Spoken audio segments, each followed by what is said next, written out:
Yes, hello, folks. Welcome to the weekly Manchester United podcast. I'm your host, as always, Phil Brad, joined with my excellent co-host here, James Rhodes. James, how you doing, mate? How was your weekend? Pretty good, pretty good. It was all right. The normal United kind of didn't lose this kids weekend. stuff. Yeah, yeah. We didn't have to deal with that. That was kind Yeah, of a nice. It was a nice break. I've kind of practically forgot the season's ongoing this January. There's no transfer business. There's no mm, games ongoing. It's like it's kind of nice. It's a little stress free, isn't it? yeah. It was quite quiet this weekend. I did watch some football, but as masochistic as this may seem, I actually do miss it when United don't I play. know. But I know. I do also appreciate not having that feeling on a Saturday or a Sunday where I wanna I want to smack the kids about and stuff and Yeah. just like this is getting harder and harder to stay off the wagon. So Yeah. no, it's a much needed break for United. Of course, lots of stuff Yeah. happened.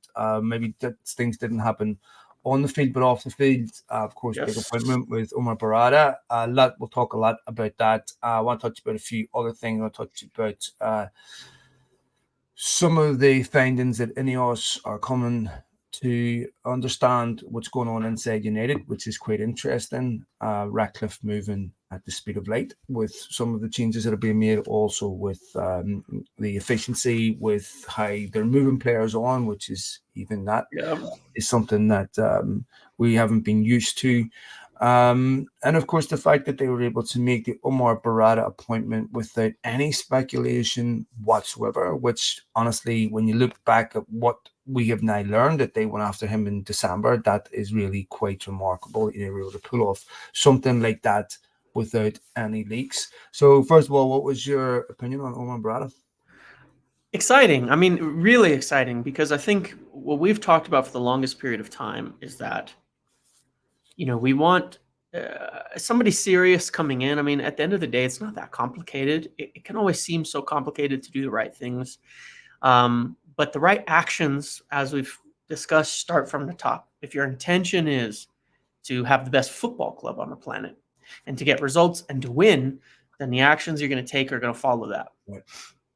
Omar Barada is an example of that, a very clear example of that. He's the first appointment, and I mean like executive appointment made by Manchester United in probably 20 years that is purely down to finding the best man available for the job at an Yeah. executive level from a Yeah. football standpoint, Mhm. somebody who has the experience on all aspects of this and recognize that the CEO, given this kind of interesting dynamic that we have at play here between Ineos, the Glazers, and football control and all of that, um, he's the CEO. He doesn't have more power than what Ineos have on the football side of things. But you really do need somebody who's going to help the club be successful financially without losing sight of the football side of it. And that's always been the mistake, right, at Manchester United, is that they've had accountants and bankers and people who may know what they're doing in terms of dollars and cents, but like Ed Woodward said, that he felt that the results on the pitch had no connection with their ability financially. He's got it wrong. And this is somebody who has that connection, who has the experience in both worlds at two of the most successful groups in the history of football. Barcelona during their heyday, essentially, when they were the best team in the world, with Pep Guardiola, with all of these people. And then again, it's City Football Group and City itself. So it's perfect. And it's why I have a lot of faith in people like Jim Ratcliffe and Ineos moving forward, because they're not just going to do the expected thing. I mean, they're not going to do we're going to have, no offense, but we're going to have Rio Ferdinand as director of Mm. football and this Yeah. person as that. It's not that kind of thing. It's, they're not going to pick an obvious name because it's obvious, because it's interesting, because it's what people want, and because it's what's out there. This is somebody who is clearly found to say, this is the best person that suits what we want. And Yeah. nobody really knew who he was. And that's very good. The two times United have got it right in their history was appointing people on that very the very premise. They have to be the right person for the job. We had these stupid things that creeped into United's lexicon, like they need to get the club and all this nonsense, right? So Yeah. so Matt Busby. in my opinion, United's greatest ever manager, right? Um, Played for Man City and Liverpool. In fact, Liverpool had offered him a job, which he turned down, and then went to United. United got him out of the army, and I doubt Sir Matt got the club. Right, Ferguson had never set foot inside United. Was not someone that got the club, but brought the best attributes to the job. United have appointed people from within for the key positions, and it's all been nepotism and cronyism. And it's never been about who's the right person for the job, who brings the best attributes. The other thing that appointing someone that doesn't have these relationships is that they don't feel a sense of obligation to protect their friends, right? So all of a sudden, I'm not friends with this guy, I'm not friends with this. This is about someone that doesn't have those existing relationships. It's coming in, evaluating somebody purely on their ability to do their job, because how they are evaluated depends on how the people beneath them, that are answerable to them, do their jobs. Yep. For PSR, for profit sustainability rules, the only way to make sustainable profit is to monetize your success, because there's a shelf life for how long you can monetize your history. Okay, especially Yep. in today's world where we're inundated with media, we're inundated with we've got a goldfish attention span now, and the 99 Champions League final has a shelf life. These kids today Yep. are playing video games, are watching all these different clubs, all these different clips, and that's what you're competing with, competing for that attention. Yep. And so the only way to really have legitimate sustainable profit is through continued success. I think what it also suggests to me, and I think that was really telling in the statement, where it said we're going to get back to putting football as the priority of. United have spent close to 20 years denying that this was the case. I can't imagine, Yeah. James, the Glazers would have been thrilled about that statement, or if they would have endorsed it. Now, we're told that Joel and Avram were a part of the process of appointing Yep. Omar Berrada. Now, Joel and Avram could have done something like this 10 years ago. I mean, it's great that Ratcliffe's doing this, but this is all obvious stuff. This is all stuff that they were told to do a decade ago. Point somebody that Yep. understands how to run a football club, that has the ability to do it, that you're not going to grow into that position, because it's impossible to do that. It takes years.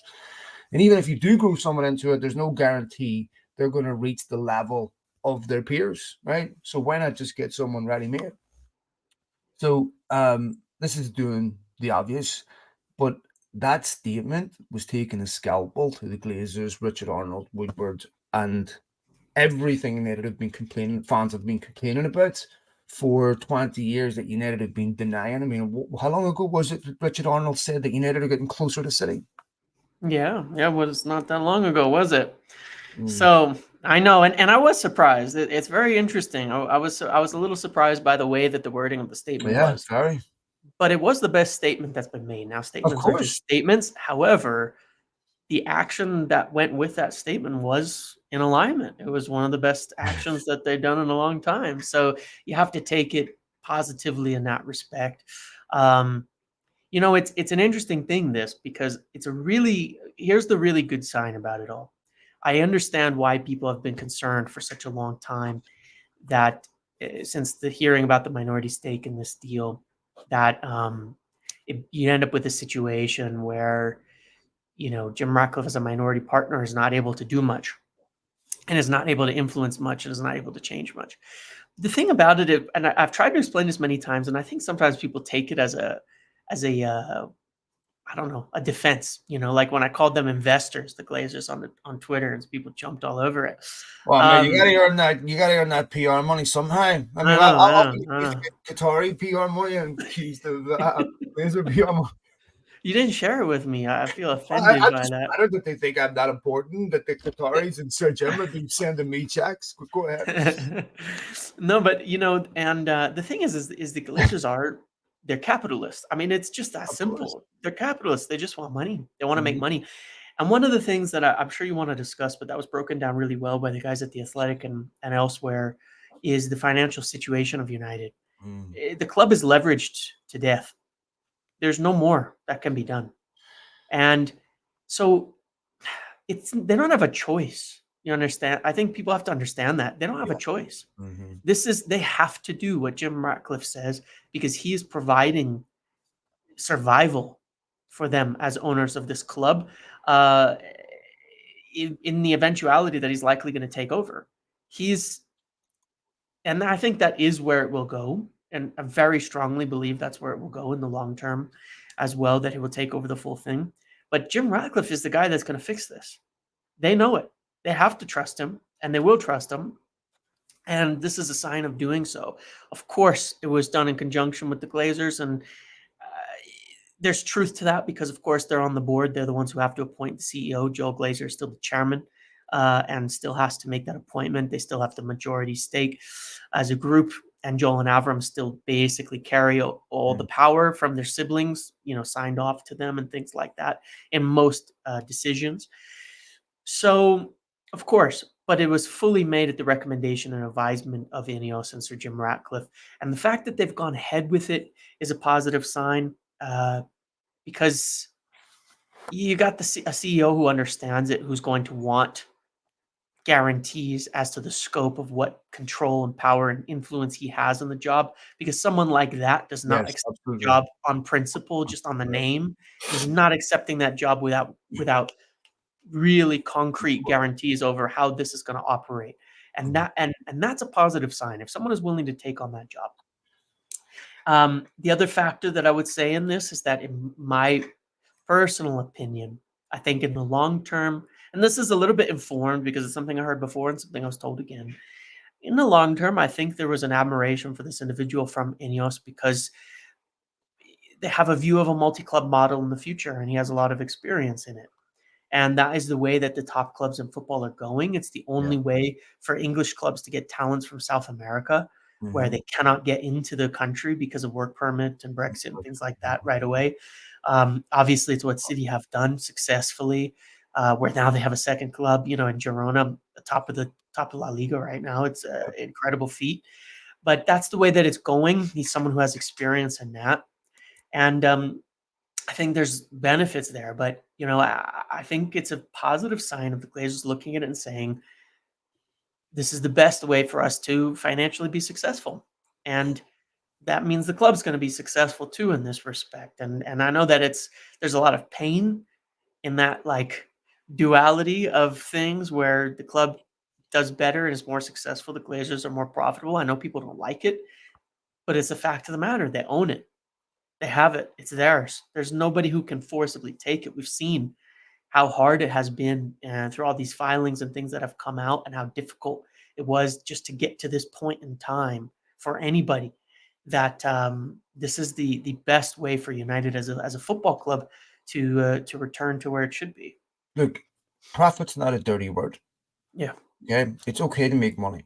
It's about how you make it. It's about Yep. what are the principles of your company. If you can make money by taking care of your primary, your primary responsibility, which is to have an exceptional football team on the pitch, and you want to monetize your success, fine.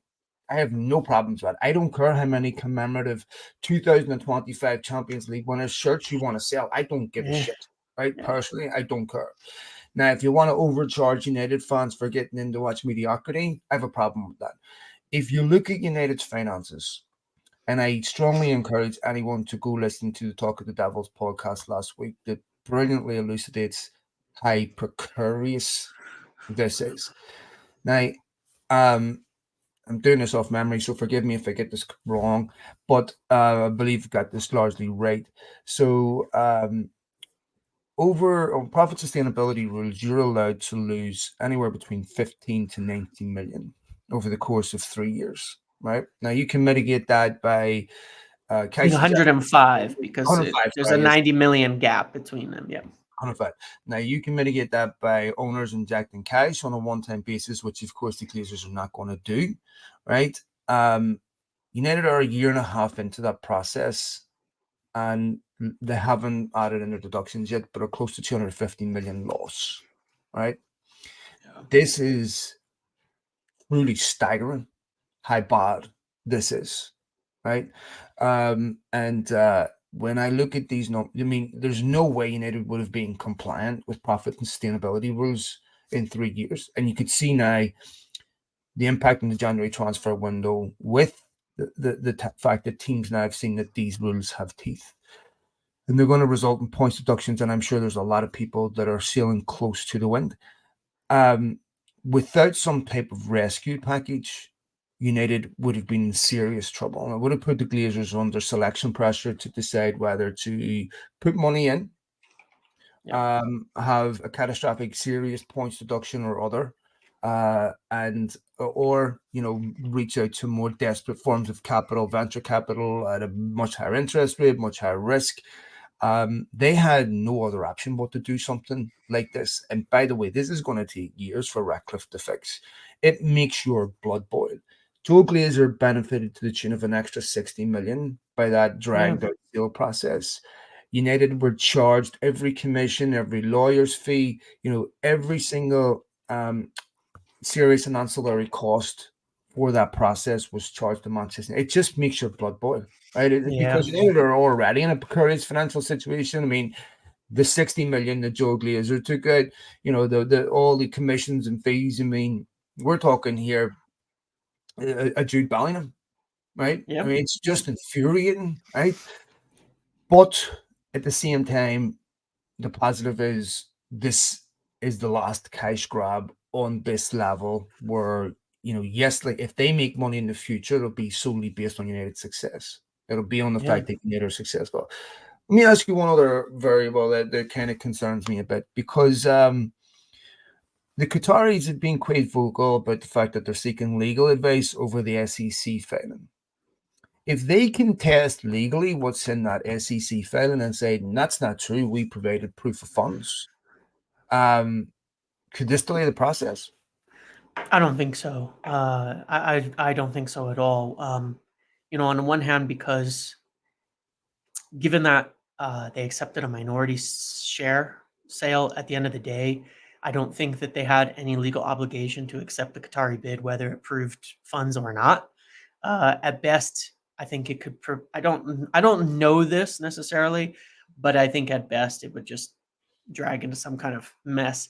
However, at the same time, my personal opinion is even that about seeking legal advice is once again a briefing sent to their favorite reporters, their favorite James, people. think about that though. But even putting that in the public domain, is that not enough for someone at the SEC to launch an investigation and say, "Wait a minute, this is because that I mean that is." But here's the thing: what's the downside for Qatar to say that they did? They can't be prosecuted for it. They're not operating it within the United States for saying that they did when they didn't. And they're not making filings to the SEC. There's no downside for them. They've put it to their PR reporters. Why has it not gone straight to the SEC as a statement to the government? Why has it gone through? And this is an offense to them, the reporters, but why has it gone to Keegan and Darmish? Well, let me ask you this. If you're Qatar, right, there was a million off-ramps in this process where they could have left with their integrity intact. They could have turned around and said, okay, we don't have proof of funds. We don't have the ability to buy or whatever, right? Or our bid's not serious. Why didn't they turn around and say, 3 months into this, do you know what? We don't believe this is value for money. We don't believe the Glazers are serious and take off. Now, Glazers, in my opinion, wanted them to stay involved or give the illusion that they're involved in order to put pressure on Ratcliffe. So why would the Qataris allow the Glazers to use them? And why wouldn't they take one of the options of taking a respectable exit rather than losing out on the bid process, claiming they were in for Manchester United up until the last minute, and then an SEC filing showing they never show proof of funds? I'm trying to understand what the upside is to them.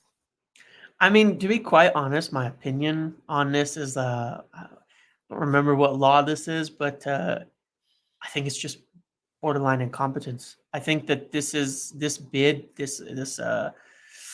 this movement by Qatar into this deal has never been as professional or as I don't know how I would put this, but it's really interesting when you kind of never assume a conspiracy whenever incompetence will do. Yeah, exactly, something like that, or don't put down to ill intent. What you can put down to stupidity, these types of things. And I think that's the simplest answer to the whole thing is that it's really interesting because at the end of the day, there might have been, I think there's a degree. My theory on the Qatari bid in general kind of evolved over the time of the information that came out to where I think a portion of it was quite a group of individuals related to this, the son of, the names that are there, and they didn't have that much money. And I think that part of the idea was if they could make a deal for the club, then they would get more backing from the state at that point in time through different avenues. And it's one of the reasons that the Glazers went to speak with Al Nasir, right? Is his Nasser Al name? Khalifa. Yeah, Al Khalifi. That's right, Nasser Al Khalifi, to find out about this, to ask about this, which didn't go anywhere, and it didn't raise the bid. It didn't do anything, and I just wonder about that. I mean, I've never subscribed to the idea that Qatar would just pay as much money as it takes to get the deal done. I think there's been more to it than that. I mean, PSG, they sold a stake off in it recently. I'm not sure that the state feels that these football clubs are the best investment at the moment for them. And ultimately, there is a financial aspect to all of this. Um, I mean, they tried to bid back in 2010, right? The government, and they didn't pay whatever it took back then either, or 2012, whenever it was. And honestly, I just think overall, I'd be really surprised because it's not just the Glazers making that SEC filing. That's Rain Group signing off on it. That's many, many, many banks, advisors, and people involved in this deal who reviewed, underwrote, advised, and did so much on that deal. Some of the biggest, groups in the United States who essentially would have agreed with that assessment and the decision and the outcome of it. And I will always personally put a lot more stock in people who are willing to put things in legal documentation than people who Push. are just putting things out through the media. We've never Push. seen anything Yeah, the related to the Qatari consequences. bid. We've The never seen consequences. anything. Look, there's obviously consequences for lying. To the Yeah. SEC is totally different lying to a journalist. I'm not saying they're lying, by the way. I don't. I Right. don't know. Uh, What I will say is this. yeah. I remember sitting with Woodward in San Francisco, and it was the year United sold Di Maria. And nonetheless, was talking to him about Di Maria and PSG, and I remember him saying to me, he goes, "Let me tell you something. They are very tough negotiators. This Hmm. idea that they just throw money around, they're going to have their pants pulled down by a bunch of Westerners that just think they've got money to burn. They have money, but they're not reckless. Now, yes, when the state gets involved with something like the World Cup, where they throw exorbitant amounts of money around, we don't understand the logic, but I'm sure on their end it made perfect sense. Um, with United bring a certain level of scrutiny that not everybody wants. And there's a different cost benefit for everybody in that type of transaction. Yeah. And, I don't know if incompetence or not. I mean, there's obviously intelligent people, but Yeah. I just wonder if it was something where they really wanted that bad. And I just feel that if it was something that was very important to the Qataris, geopolitically or otherwise, then I think they probably would have went to a price point. But there's so many variables that we don't understand that goes Yeah. on For behind the sure. scenes that affect how people do things. And um, ideally, I would have preferred 100% full seal, where we Yeah. had these squatters removed, and Yeah. that I never had to deal with them ever again. I never had to ever, compromise my, you know, buying Manchester United shirt because I don't want to fund them and all that. Like it's put us in a very difficult position. That's changed my relationship with the football club that I love. Um, so uh, obviously people can have their own. It's going to mean different things to different Yeah. people about how they square, the morals and ethics of any owner, whether it's Jim Ratcliffe or whether it's the Qataris or whether it's the Glazers. It's not up to me to tell you how to feel. Um, but you know, we what I would say, and we said this on Christmas Day, that United are in a better position today than anything they've been in the Yep. last 18 years, and we're seeing an accelerated rate of change at the football club that is really, really encouraging. To get back to Omar Berrada, what does that now mean for John Murda?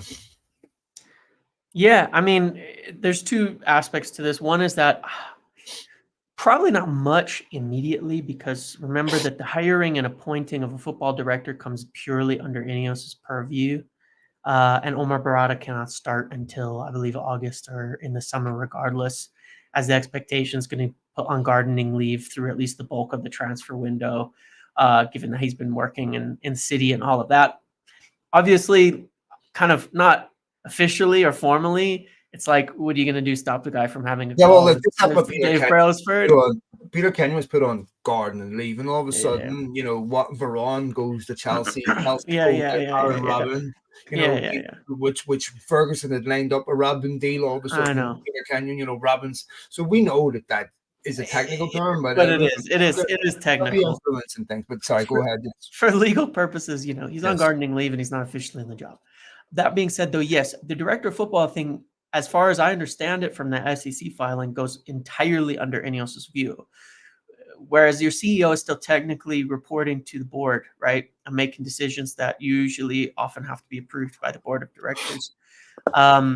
So it's a little bit interesting because we don't know what the relationship will be. Obviously, Berrada is someone Ineos likes, so I imagine that they're going to take his input on lots of things, even if they have the total say on this at the end of the day.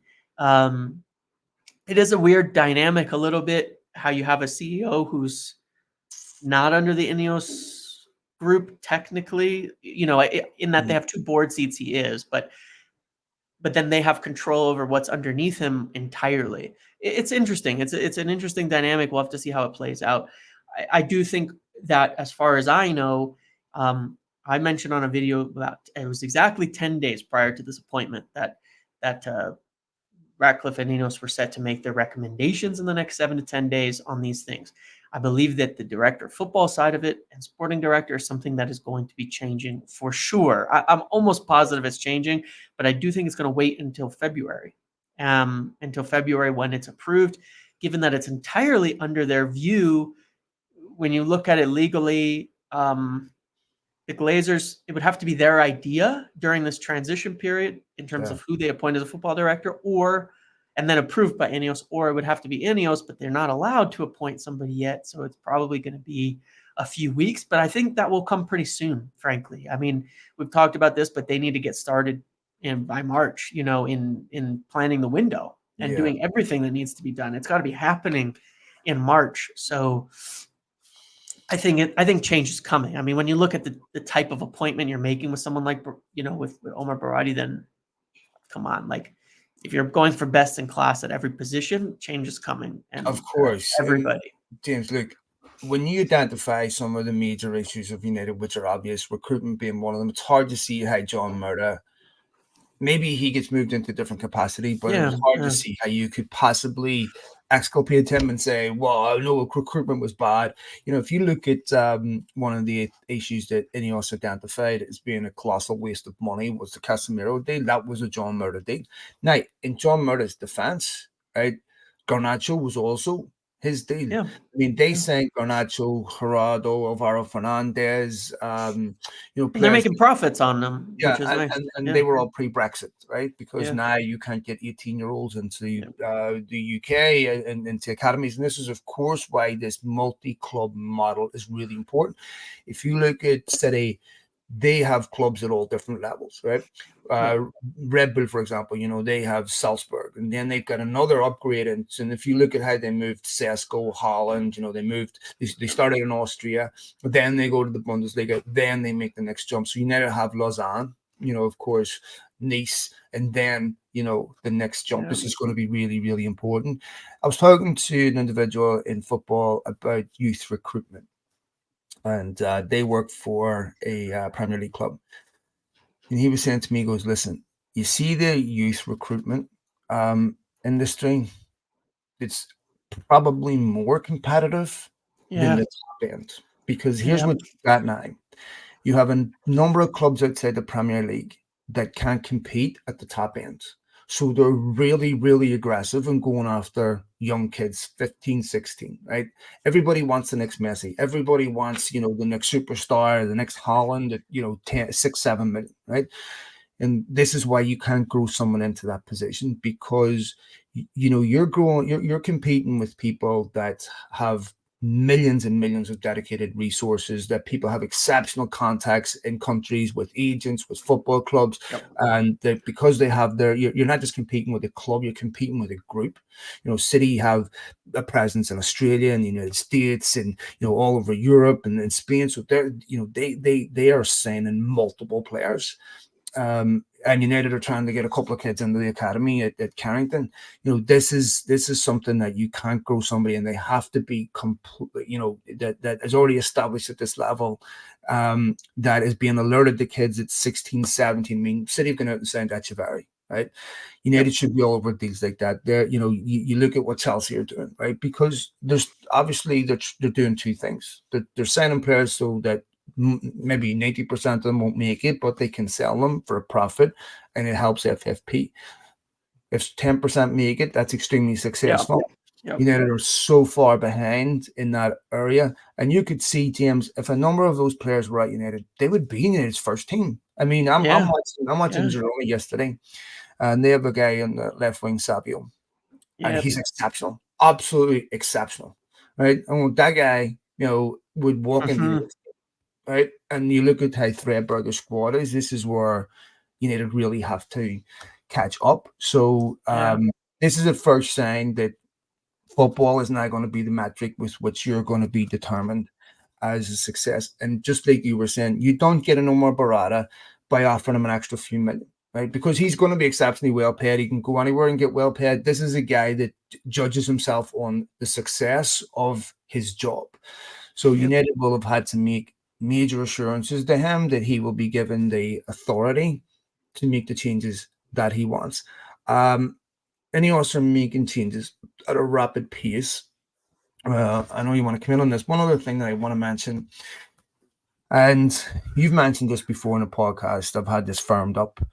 And I know people have different opinions on this. People are very emotional, whatever way you lean on it. I've always been a supporter of Ten Hag.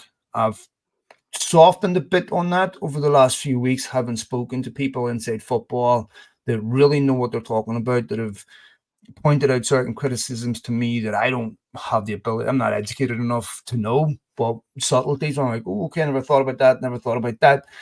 But I'm told that Ineos are not totally thrilled with him. That doesn't mean he's going to get sacked, but I'm saying that he has work to do to convince them that he's the right man for the long term. Yeah, and I think we talked about last time. You asked me, what does he have to do to keep his job? And when you look at it, I think the thing that you have to bear in mind is the standards. You look at some of the things that have come out about a person like Berrada. Well, that's the type of thinking that's going to pervade the club. You don't get 3 to 4 years to prove you're the right person, and you don't get to use the word that you hate, like a project, and say it's going to take you years to build this project and to do this and that, and and everything that's gone on. There's two major issues. One is that the league form and performances are atrocious, and they're truly, truly atrocious. They are. Somebody did posted something just today that I thought was interesting too, and I'm not I'm not 100% on all advanced stats and things, but someone posted that the expected points after 59 league games. Expected points meaning the games you should have won, should have got points and these types of things, right? Kind of like expected goals. There's some metrics to them. But after 59 games, Ole Gunnar Solskjaer was first with around 109. And that kind of makes sense. He had a pretty good run through, early management, things like that. Jose Mourinho was second with 107. Louis van Gaal was third in 98. And Erik ten Hag is at 91. Now, when you just think about that in terms of the number of games, it means that over 59 points, over 59 games in general, you're talking about averaging 1.5 points you should have won. And that's Do you know not good what, enough. Jason? Yeah. This is the paradox that's United. If I'm, Yeah. Keith Foss, I could sit there and quote a number of statistics that Yeah. support Ten Hag. Yeah. And look, that's the final out there. Your eyes aren't portraying you. What we're seeing on the pitch is evidence in itself. Yep. But Ten Hag has the highest win percentage of any United manager over his tenure in history. And the highest loss, I think. I know, and this is what I'm saying. It just makes no sense, right? Yeah. And you're going, you could steal man an argument for both. Yeah. and it could be, bulletproof, no question. Yep. And I'm looking at it, I'm going, up until a month ago, I'm 100% behind this guy. I'm not blinded by the fact that he has certain failures, but I watched Bournemouth Liverpool yesterday, and Liverpool took him Yeah. apart, right? 4-0 at Vitality. And when that's a team that essentially beat United 4-0 at Old Trafford, I mean, just walked all over them. Yep. And, I'm sitting there going, I mean, Liverpool are what, 5 points at the top of the table, and going, I don't know. I mean, United can't keep losing games like this to this standard of opposition. Bournemouth are Yeah. no doubt. But I'm going, give me a reason to believe. And Yep. I don't, I don't know, I think for him, this whole Ineos thing is a great thing for him, but it's also the biggest threat to him Yeah. because a properly run football club, and as we can see with Ratcliffe and Ineos, they're not being patient, right? Yep. You mentioned something there about having 2 years to prove yourself as a manager. This is also something that they're going to lay down on players. When I Yep. spoke to Franz Hook a couple of weeks ago, we spoke about this. I think I mentioned it on last week's podcast or the podcast before, where he had said, look, essentially a top club, you get 2 years. If you haven't proven by your second Yeah. year that you're at that level, you're gone, right? Yep. And this Yep. is, we're specifically talking about Anthony, and this is where one of the biggest frustrations with United is being players getting contract renewals, when they haven't earned them, and we're sitting here after 3 years saying maybe Van de Beek will come good, or maybe we need to unlock Pogba, all this madness. Like, I mean, this is United. Yeah. You don't get 2-3 years to prove yourself. If you can't do it quickly, you got to go. And so I think that leash is shortening, and it's going to shorten on Ten Hag too. Yep.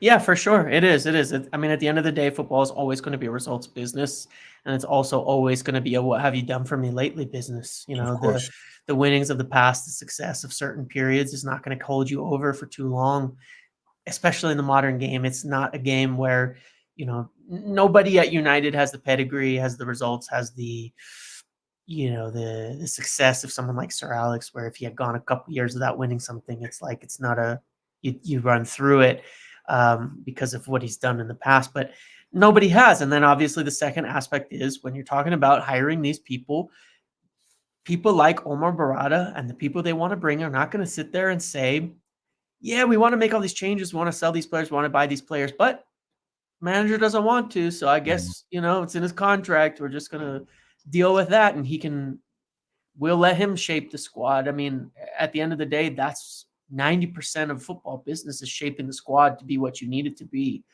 successful.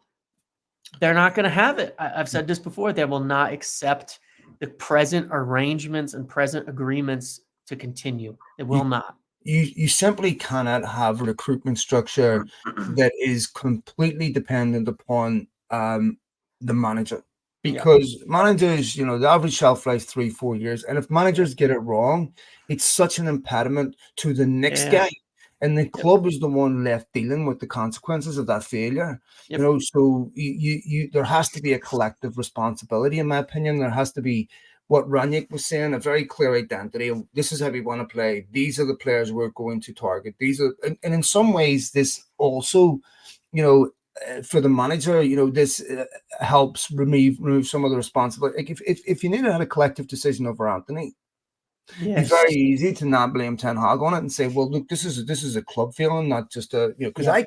I can forgive Ten Hag for playing players that aren't good enough that he didn't sign. Yes. But when you have complete autonomy, so someone like Anthony, for example, if a new manager comes in the summer, they're going to have to deal with this. They're going to Yeah, have and to, he's probably going to still be here because it's going to be so hard to shift him. yeah. So you're talking about a similar situation to Sancho, where you're loaning him out, hoping that he Yeah. recovers form, because the cost of keeping him far outweighs the cost of getting rid of him. But it greatly impedes the football club with FFP and other issues and trying to recruit. So in this day and age, you simply cannot have a situation where a manager has autocracy to do whatever they want in the transfer market. Yeah, for sure. And I think that's where it comes down to. It's just not the modern way. It's just not, and it's not going to survive that. It's not going to survive that with Ineos. There's just no chance. These people they're hiring, they're going to want to make decisions, and they're going to have the ability to make decisions, no doubt about it, and have that kind of influence. And this isn't the only place. I mean, they're making changes at the top. They're going to keep making changes all the way down. They're looking at everything, and obviously, one of the areas we've spoken about in the past has been hugely problematic at United has been fitness and injuries and these types of things for years and years. And obviously, Dave Brailsford, one of the things he's been highly focused on is fitness and performance, and that's something that can translate between different sports and things like that, because there's always obviously there's different measures, different things that you want. But at the end of the day, you want peak performance out of an athlete. You want them to be able to perform at Absolutely. the highest level for them. And that is something Ineos have probably invested enormous amounts of time and money and study into. It doesn't 100% always translate to winning on its own, right? Because, of course, you still need talent, you still need tactics, you still need all of it. But it's something they know, and they know really well. And something that Dave Brailsford, I think, would be very focused on. And I am certain, and there'll be probably more to come on this very soon for me as well, that this has been a focus of them, looking at the health, at the wellness, at the Yeah. injuries, and saying, Hmm. what's going on here? This Yeah. is wrong, because this is something that provides immediate results when you Hmm. get it right and you start fixing it. When you can't field your best players, you lose. You just do. It I mean, makes it missing harder out for on you. those 4 games, James, it's unacceptable. Yeah, and the problem is there's a whole lot that goes into this. There's a lot of problems. There's players who don't trust United's medical department. That's Mhm. been going on for years, and it Mhm. continues. There's players Yeah. that they want to do their own plans. They don't believe that what's being recommended for them is the right thing for their issues. You've seen things with surgeries being done out of the club, and whether approved or not, where they've had to be redone. In cases of Lissandro Martinez and things like that. Malacia too. Yeah, and there's issues. I mean, Malacia's been gone forever, I mean, he and had we to don't have even know surgery twice why. too. Yeah, yeah, His surgery went exactly. wrong as well. Exactly. And there's just a lot of issues, and it's a problem for the players. And I do think this is an area we'll see some significant changes as well. And it's like kind of the non-sexy things that, that will, at the end of the day, if you can field your best players for 90% instead of 70%, it makes a huge difference. When we talk about things like marginal gains and the philosophy of Dave Brailsford, if you can field your players 5% more, your best players, that might be 5% more points. And you add those up with all the little things you're trying to do, it's a big deal. And I think there's a lot more improvement than 5% available in this regard. But it has to be fixed. And I think it's something that we'll see some changes coming on. So here's the thing: all these other variables that are really important, right? Yep. Um, and I often, when I'm talking to youth coaches about youth development, one of the things that we talk about is the overemphasis on the technical, right? Yep. Where people say, "Oh, my job is to just have this exceptional player." And we talked a little bit about Ten Hag's ruthlessness. And here's the thing: if you get a young player, and technically develop them, make them exceptional football player. They have all the attributes. They get to a point when they get about 16, 17. And you go through the football pyramid at this level, 4 or 5 players are going to advance, and then they're going to go to the next level, and then 2 or 3, and then until you get to a point where you get to the top of the pyramid, and there's 1 or 2. And all those pyramids converge, the pyramids in this district, that district. So then all of a sudden you get to about 16. You're playing with players of commensurate ability to you. And then it becomes about mental. Okay. What happens after that and how players develop at professional level is 90% mental, because they all have the capabilities. And it's use this metaphor.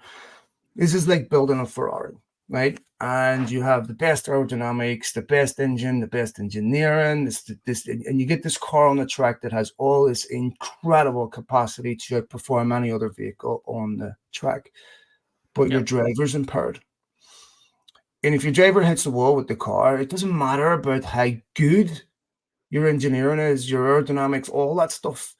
So if you get a player that has all these attributes, but mentally they're lacking, or maybe their confidence, or maybe their environment is not conducive to Yep. their development, or in the sense of Jadon Sancho, I'm not going to just single him out. There's lots of players at United, that Yep. didn't have the mental, cognitive tools to handle pressure and all these things. You have to also have an environment that makes sure the driver is in their best mental and physical shape, because Yes. we have not had that at United. So this is when we talk about the health side of it. This is where this becomes really important. So the marginal gain side of it, that is really, really important. And so, Yep. there's no bad professional football players, but you will see situations where players with average ability will have a 15-year career. Gary Neville, for example, decent right back, had a brilliant 15-year career because of the cognitive abilities. And then you'll see Yeah. players that have exceptional talent that are out of the game in 3-4 years Yep. because they have their, and it's not always their fault, James. Sometimes it's about Yeah. kids that come from broken homes, there's abuse Yep. at home, there's alcoholism at home. It's how they relate to their peers, it's how they deal with Yep. social media pressure. Lots of young players have imposter syndrome because they feel worthless because of their ashamed of poverty or something in their background that Yep. prohibits growth. United have never really shown an appetite to address those types of things. And I think if you want to get optimal performance from an athlete, if you overlook the physical and mental side and how they're prepared, you have no chance. Absolutely. You're going to keep getting, and not just physical injuries, psychological injuries. You're going to get players faking injury. I mean, Mourinho used to complain about players not wanting to play through the paint barrier.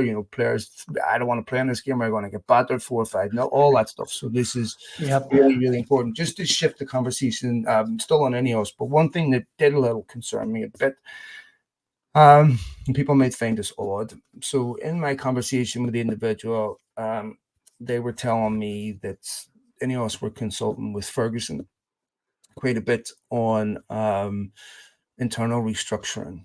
Now, Ferguson undoubtedly was a great football manager, undoubtedly, right? But Yeah. he was a great football manager in a different era. Yep. One of the things United have to learn from, and this is where I have some nuance on the whole Jude Bellingham, John Murder thing, is when Sir Matt Busby retired, he still had an office at the ground, right? Yep. And players were still going in and calling him boss. So Frank O'Farrell and anyone else that followed Busby had no chance, right? Because they didn't respect his authority. So Yep. if you start bringing players like Jude Bellingham to Manchester United because Ferguson convinced them, what does that do to the manager, right? I mean, you look at the Ronaldo situation, right? Ronaldo going complaining to Ferguson about Ten Hag and everything else. Yep. That to me is a problem. And United have to emerge from the Ferguson era, as great as it was. This is why I think Omar Berrada is really, really important, Yep. and have a whole new vision, because in some sense, Ferguson's success prevented United from modernising the football club. And I think that Ferguson has value, but I don't think you need to overrate his value. And I don't think he should be central to any restructuring of a football club. I agree with you in general. It's a tricky concept because a lot of people look at it and they think, well, Sir Alex is a legend. He's done this and that, and Yes. that's all true, of course, and none of it takes it away from him. But what is he a legend of? What has he done?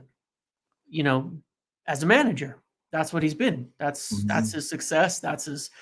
There are many people in life who are incredible at some things Yes. and not other things. So this is let me interrupt you, because I want to say something about that. That is just a really great point, right? So Elon Musk, right, is someone that Yeah. divides opinion. Elon Musk is clearly an extremely intelligent human being in certain fields. But I'm convinced that if Einstein was on social media, Yeah. you'd find out that he's fucking clueless on a lot of other things, right? And this Yeah, is true of exactly. anyone. Like Yeah. football is really good at one particular thing. The Yep. best theoretical physicist is brilliant at theoretical physics, but other fields they're just as clueless as you and me in. Yeah. So I think Yep. like you're absolutely correct that they're exceptional at one or two things, but that does not an expert that does not make in all these other fields. Correct. I mean, I have so many examples from American sports. I mean, Michael Jordan Mm. was the greatest basketball player of Yeah. all time and one of the worst football owners, or basketball owners, I should say.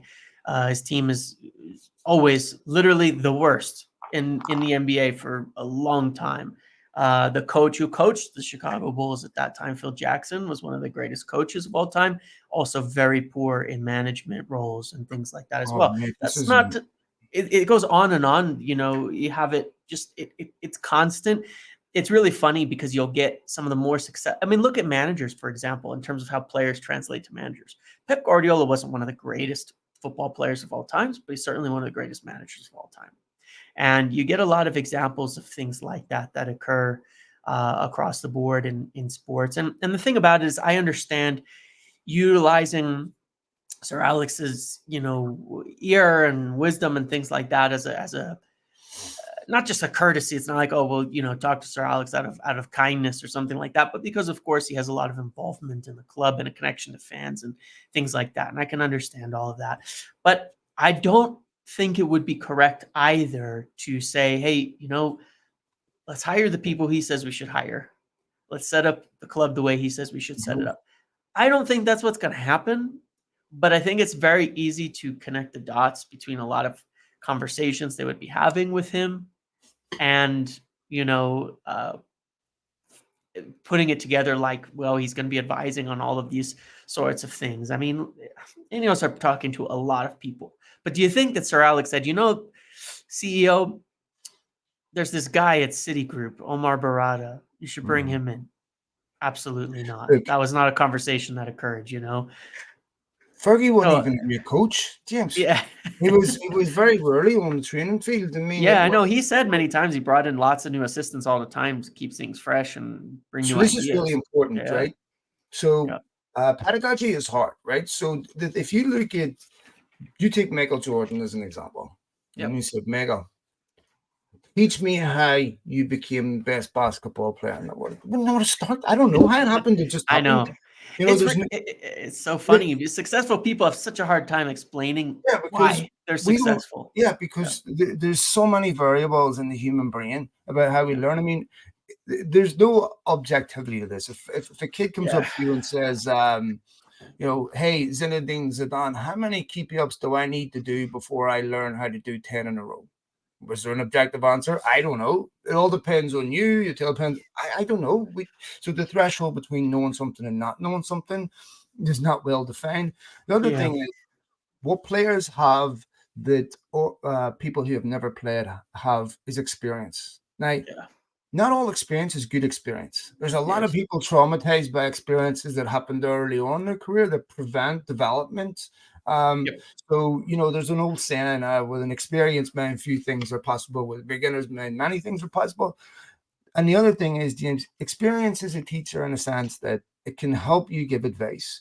But if you ask Solskjaer to explain the experience of scoring a winner in the 99 Champions League final, spend his whole life trying to explain that. It's Yeah. simply impossible, right? So Yep. experience, there's analytical learning, there's experiential learning. I Yep. understand that. If we all learn from analytics, no one would drink and drive. We have to learn a lot from experience. I get that.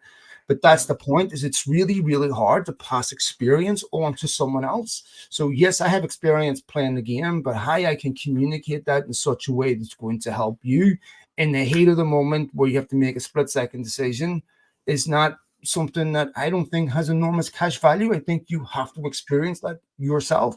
So, I think people misunderstand the difference between execution and, Yes. and teaching. And there's a reason why people who teach economists in colleges and universities aren't billionaires, because there's a Yep. whole different skill in how to execute that. And there's a generic discussion about the discipline itself. But yeah, no, I think Ferguson has value. He was exceptional at what he does.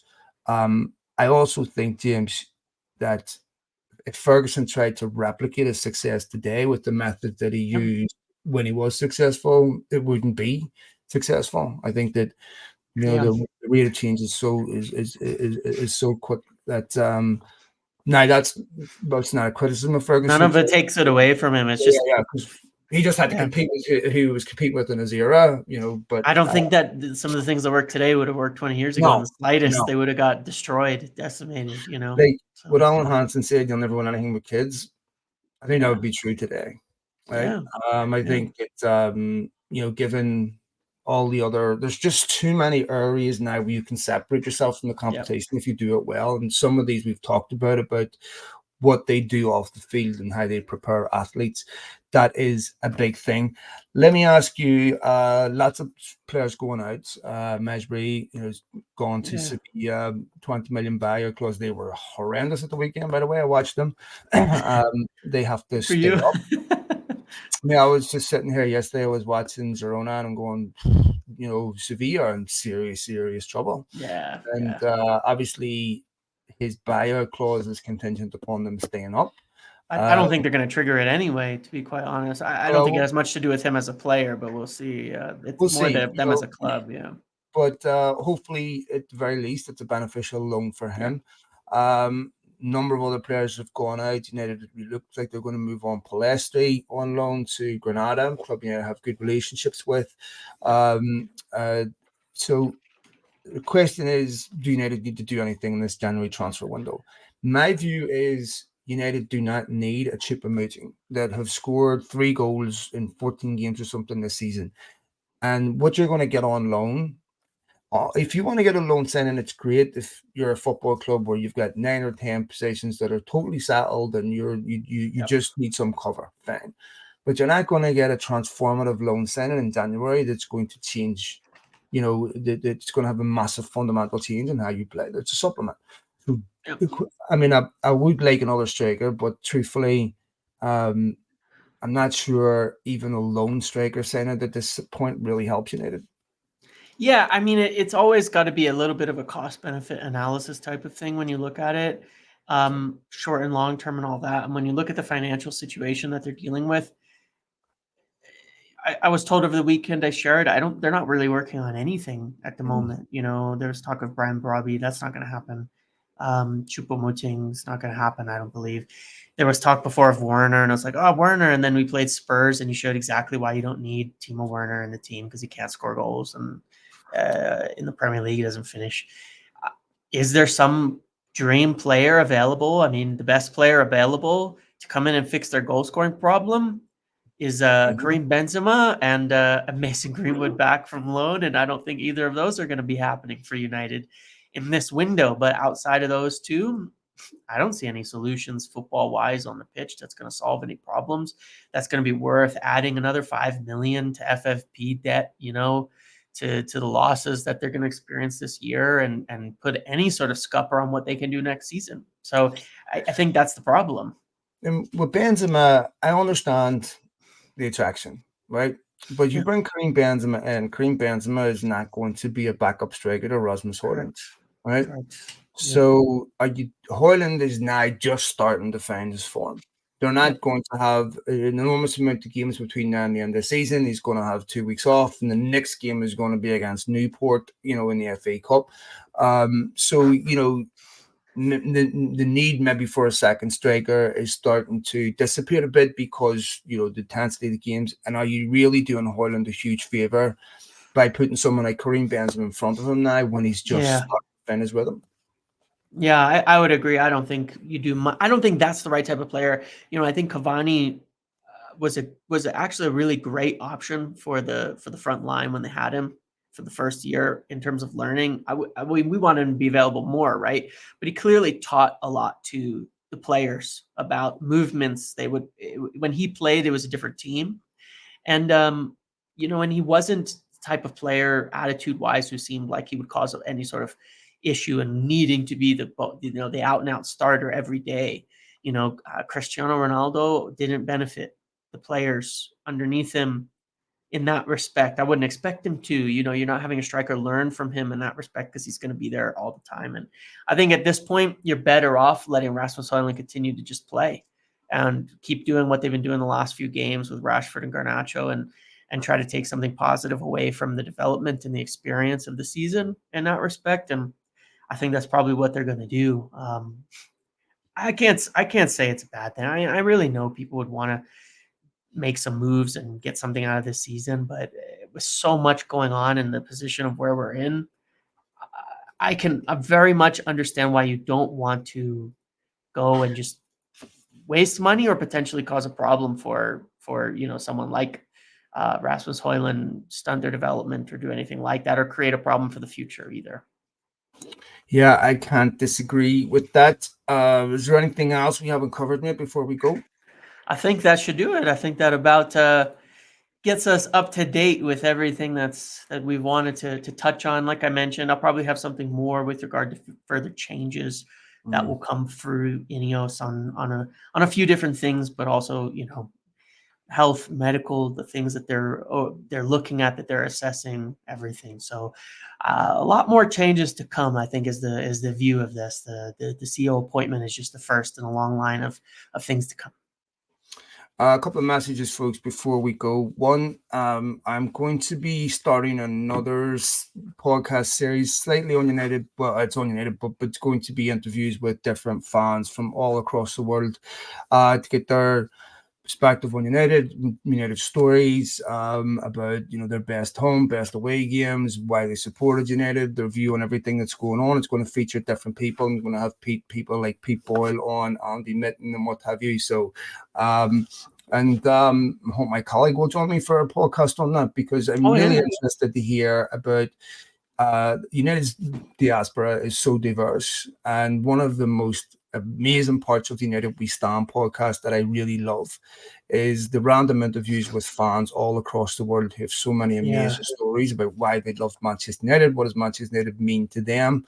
And I'm going to be in contact with a lot of people, and I'm really looking forward to doing that. So it's going to encompass a lot of different areas. It's going to encompass fan culture, the Glazers, about the trying to find homogeneity amongst United fans, despite coming from very diverse backgrounds, about what the future of football looks like, about the things that are important for fans, about mental health, about lots of different topics. So I'm really looking forward to getting that up and running.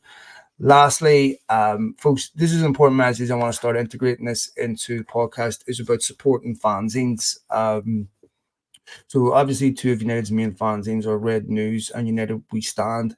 These are vital conduits for fans, and making sure that and the club, of course, between fans and the club, and giving you some diversity viewpoint on Manchester United rather than a condensed, sanitized message from a football club. These fanzines are so important. If you're a football fan across the world, you can subscribe to these digitally, or you can subscribe to these physically, where you get a magazine delivered to you personally. I would strongly suggest you follow someone like Barney at Red News.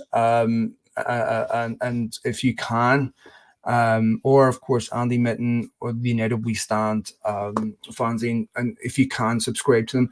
Honestly, they are exceptional. They're funny. They are really, really well informed. They have gossip segments in there that are really, really interesting, that are better than pretty much anything you're going to see on the internet. And I've been a fanzine subscriber since I was about 13, 14 years of age. Used to do the Red Issue one, and the Red Issue was quite militant. But the level of journalism in these fanzines are absolutely crucial, are really, really well informed. And there's never been a single time when I haven't picked one of those up, read it, and learned something I didn't know. And they have tentacles inside the club. If you want gossip, you want stuff that's going on inside United, there are a few better places than fanzines. So if you could, folks, support our fanzine, support a vital voice of the fans. But one of the reasons why, like I said, I wanted to do the other podcast on giving United fans a voice is because there's so few that give fans that voice. It's all about trying to get players on. It's all about trying to get ex-players on. But, as fans, it's really important that we have something that's specifically designed for us. So I would please ask that you support them, because they need your support. So we will go ahead and leave it there, mate. So thanks once again for everything. And like I said, we will be back again next week. It's been Well, we have a game to talk about. Yeah, we'll have an FA Cup game, right? have an FA Cup game. I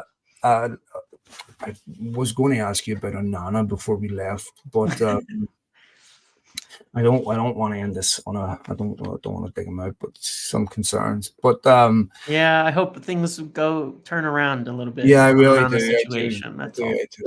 I do. But all right, folks, we'll leave it there. Thanks to all of you for downloading the podcast, as always, for following myself and James. And Yeah, thanks so much. subscribe on our YouTube channels, as always. That is very much appreciated. That helps a lot. And share it with your friends, whatever. That is the best way to support the show. So take it easy, mate. Thanks, James. Yep, Take it you easy. too. See you later. See ya. Bye.